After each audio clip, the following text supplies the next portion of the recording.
Ushauri gani alioupeleka ukakataliwa?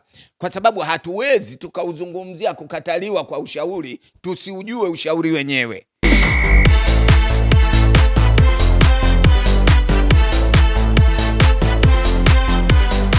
Mzee wangu mengi aliyozungumzwa ni kwamba alizungumza ni kutokana na kwamba Yanga kusajili wachezaji wengi kila mara baada ya dirisha la usajili, iwe dirisha dogo iwe dirisha kubwa. Lakini baadhi ya mambo mengine aliyozungumza ni kufuatia dabi kwenda visiwani Zanzibar. Kwanza tuanzie hapo, dabi kuipeleka visiwani Zanzibar, yeye alivyosema sio sawa, ya kwamba hawa watendei haki mashabiki ambao wanatoka mikoani kuja Dar es Salaam kuifuata dabi. Wengine wanatoka Kigoma, wengine wanatoka Bukoba, wengine wanatoka na hili swala la kusema kwamba hatukuwatendea haki, yeye alijuaje? Kalalamikiwa? Kama wanachama, wapenzi, mashabiki wamemlalamikia katika hilo, yeye kulieleza hilo ni sawa. Maana yake itakuwa kawasilisha malalamiko ya wale wapenzi. Lakini kama hawakulalamika, kupenda ni upofu. Watu wanatoka Kenya kuja kuangalia mpira, na ukitoka Mombasa lazima uvuke Horohoro. Kwa macho yangu nimewaona watu wakivuka kutoka Kenya wanakuja Tanzania kuangalia dabi. Ni hatua ndefu sana.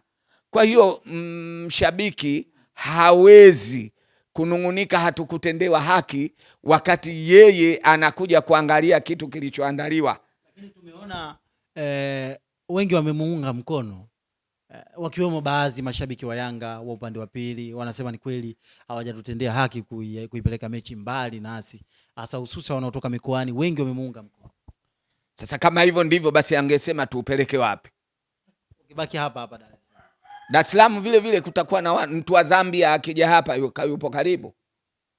Maana mpaka watu wa Zambia watakuja hapa na evidence.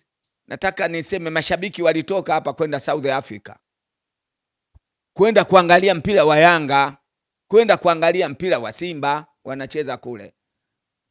Sasa kulalamika kwa ajili ya kwenda kufanya eti kucheza mpira Unguja ni Tanzania hii. Ndio maana nikawa nimehoji, je, wao walilalamikiwa? Kwa nini mpira? Sasa kama wangelalamikiwa au kama wamelalamikiwa, basi wao wangechukua juhudi ya kusema kwamba sisi tuko tayari kuandaa huu mpira, lakini tucheze Morogoro. Walitoa maoni hayo wakakataliwa. Kwa hiyo haya ni maneno ambayo yanayokwenda kutaka kupandikiza chuki. Kwa hiyo Manara anataka kuwagombanisha kati yenu ninyi viongozi na mashabiki. Mimi Manara sijamsikia, lakini nasema kwamba inawezekana ikawa amesema hayo maneno, lakini katika nia mzuri tu, walioyasikia wakawa wanayatafsiri vibaya na kumpelekea vibaya ili Manara aonekane kwamba ni mbaya. Lakini Manara, mimi kwa jinsi ninavyomfahamu na uweledi aliyokuwa nao, siamini sana kama anaweza kusema hayo ambayo yanayosemwa. Na kama kasema hivyo, basi mimi naweza nikachukulia labda ulimpitia tu udhaifu wa kibinadamu, kwa sababu yeye ni mwanadamu, yafaa asamehewe kama itakuwa kasema kweli hivyo, kwa sababu hajapatapo Manara kusema mambo. Kwa hiyo maneno ya Manara yapuuzwe.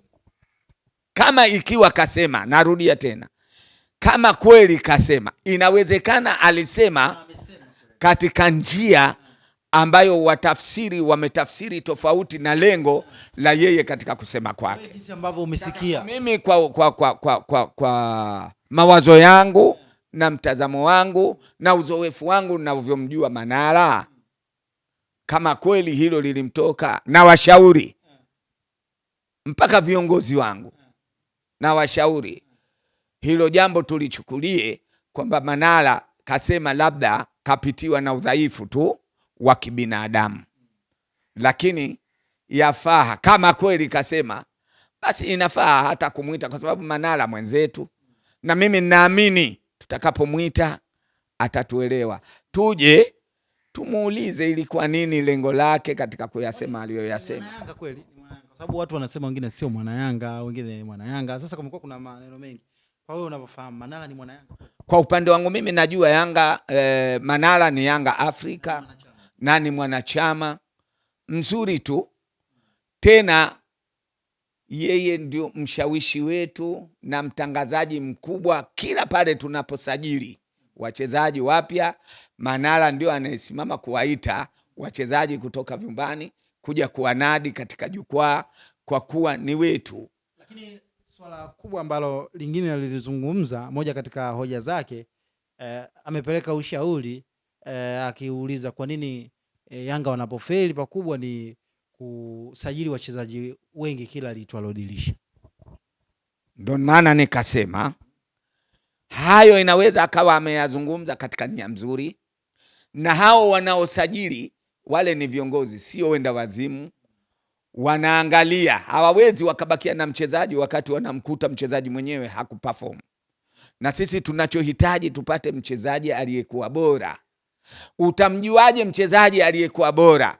Ni lazima, hata mke unapooa huko njiani unaweza ukamuona mzuri, kumbe ana hila, lakini akishakuja ndani ya nyumba yako ndio utagundua hila zake. Utakapoziona zile hila, basi ndipo utakapomuacha na kutafuta mke mwingine. Huwezi ukasema nitakaa naye tu hata kama akiwa na hila. Itakuwa umepata faida gani? Pengine ila yake hataki kukupa tendo la ndoa ukapata mtoto. Sasa na wewe unataka upate watoto, utawapataje? Ni lazima, kama atakuwa na ila na ila yake ukaiona hii haifai, achana naye, chukua mwingine. Vile vile viongozi wetu, lengo na madhumuni, kwa sababu kusajili Hersi hakuanza mwaka huu, na huu mfumo wa miezi 6 kama alivyodai umetokea mwaka huu, kwa kuwa hatujapata viongozi waliokuwa bora.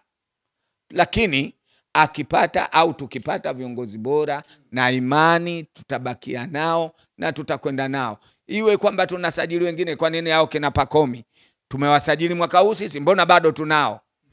Mzee wangu, swala lingine alilozungumza kwamba viongozi wa Yanga wengine wanajikuta miungu watu, hawataki kupokea ushauri, wanajiona wao wanajua kila kitu. Akipeleka ushauri wao wanataki na kumuona kwamba labda pengine sio mwana Yanga. Wengine wanasema sio mwana Yanga, na yeye mwenyewe amezungumza Yanga anaijua, baba yake amecheza pale, yeye ni mwanachama. Akitoa ushauri wanamuona sio mwana Yanga. Ndio maana akasema viongozi wa Yanga wengine wanajiona miungu watu, hawataki kupokea ushauri. Ushauri gani alioupeleka ukakataliwa?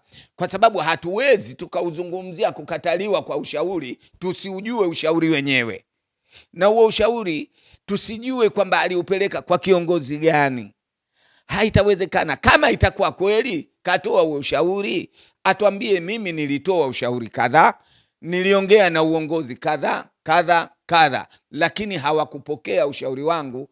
Kama tutauona huo ushauri aliotoa ulikuwa na maana, hata sisi tutamuunga mkono kusema, nyinyi viongozi, kwa nini hamkupokea ushauri? Lakini isiwe tunapokea lawama za kutokupokea ushauri. Ushauri wenyewe uliotolewa hatujaujua. Kama huo kazungumza nini? Kama kazungumza hapo, tunachoona ni kulalamika, tukusema kwamba hawapokei ushauri wao, miungu watu.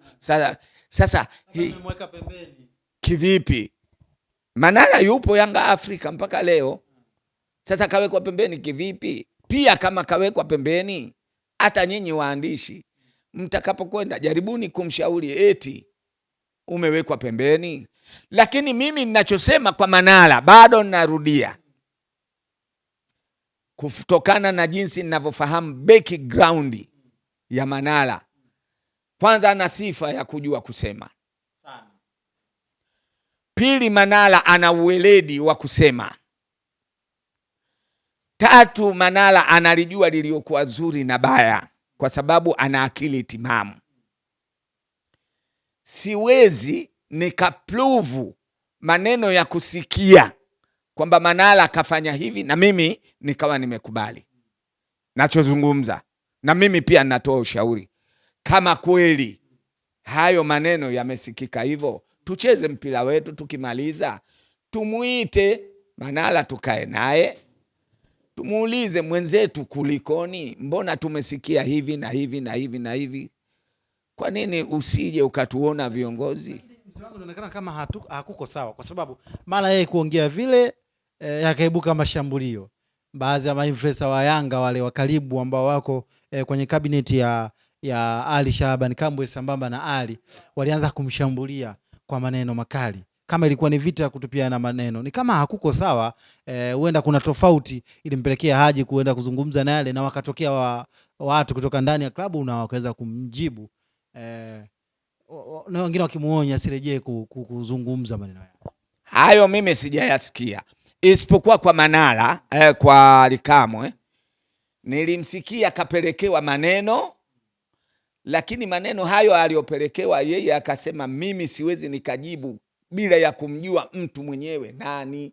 Tena yule mtoto mdogo, lakini anajua walimpelekea. Sasa kama ya kweli au ya unafiki, lakini yeye katika kuyapokea kwake kasema siwezi kujibu lolote kwa sababu simjui huyo aliyosema. Mmemjua nyinyi, sasa mpelekeeni ushauri.